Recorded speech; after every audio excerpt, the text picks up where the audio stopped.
I don't know what the hell happened. He was laying on the ground. I'm gonna find out now. Okay. Bye.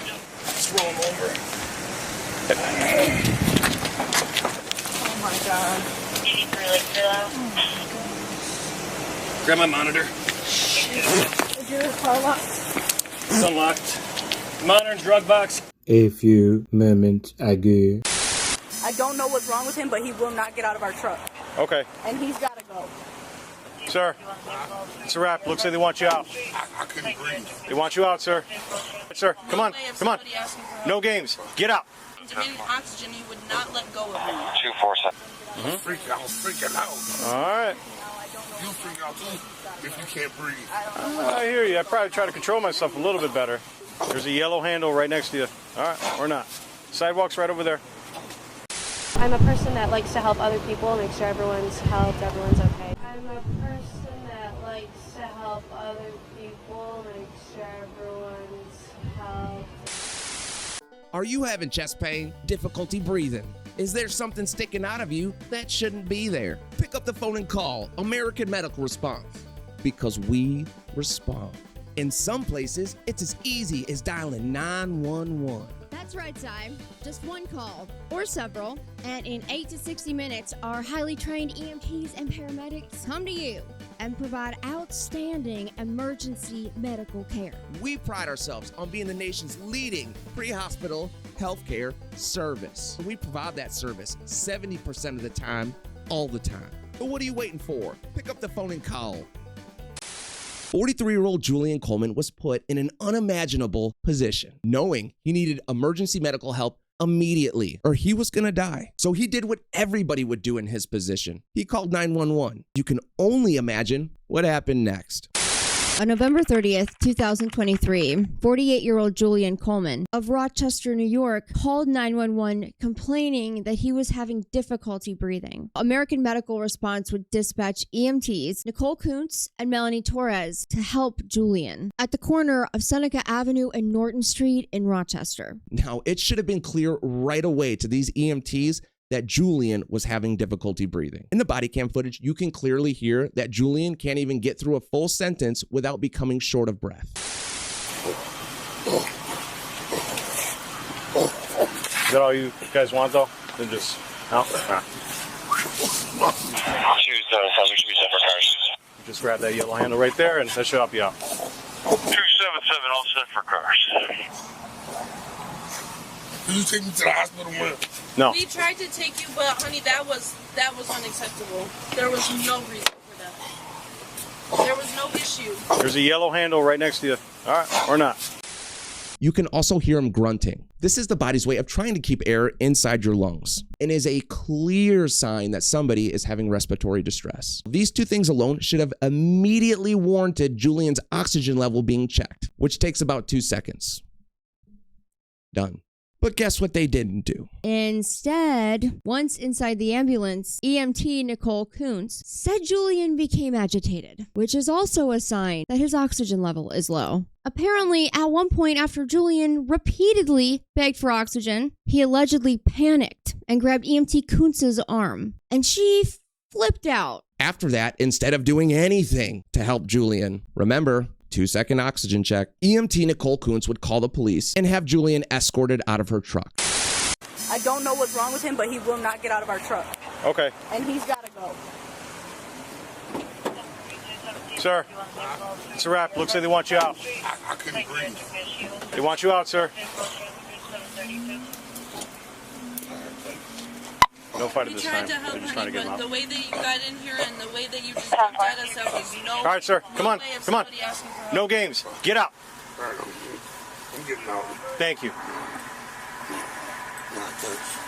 No.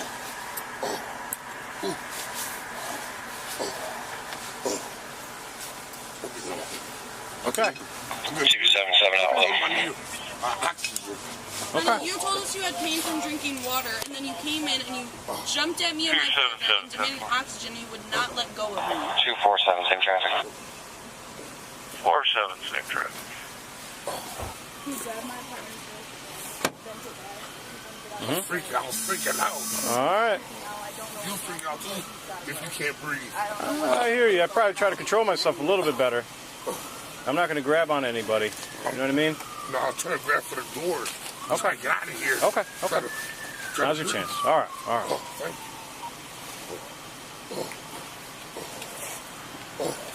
Is that all you guys want, though?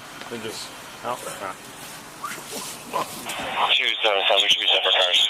You just grab that yellow handle right there, and that should help you out. 277, all set for cars. Did you take me to the hospital, man? No. We tried to take you, but honey, that was unacceptable. There was no reason for that. There was no issue. There's a yellow handle right next to you. All right. Or not.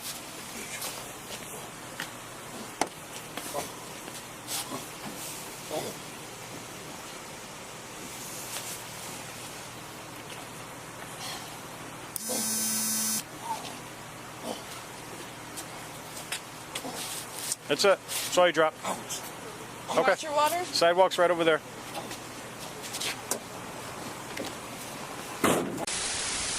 Now, there's a lot of problems here. EMT Coons had a duty to act and provide care. Let's act like adults here. The man is freaking out because he's about to quit breathing. And if you've worked anywhere in medicine, we've all had patients that have done this. I'm convinced that if she would have just checked his oxygen and then provided a little bit of supplemental oxygen, nasal cannula, Julian would have calmed right down. But instead, the Rochester police showed up. Once Rochester police officer Christopher Morales arrived, you can clearly hear Julian explain to the officer exactly that. He's having trouble breathing, he's scared, and he freaked out. He wasn't trying to hurt anybody. There is a clear difference between a combative patient and someone who's panicking that's having a medical emergency. As Officer Morales orders Julian out of the ambulance, you can clearly hear in the body cam footage the grunting and shortness of breath we were talking about earlier. Is that all you guys want, though? Then just out. Nah. 277, should be set for cars. You just grab that yellow handle right there, and that should help you out. 277, all set for cars. Did you take me to the hospital, man? No. Julian would make it all of 8 feet over to the sidewalk before almost immediately collapsing to the cement. We do have to blur Julian in this video. For YouTube, if you show stuff like this, they're not going to show your video to a large number of people.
As you can see, police and EMTs did nothing while Julian lay there motionless on the sidewalk. This is where the irreversible brain damage comes in. During this incident, an American medical response supervisor showed up on scene. Paramedic Gregory Smith.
After one of the officers finally acknowledged that Julian was on the ground unresponsive, paramedic supervisor Smith rolled him over to check on him, only to discover Julian was not lying because his difficulty breathing had now turned into respiratory arrest. Listen as the EMTs realize they're in a world of shit.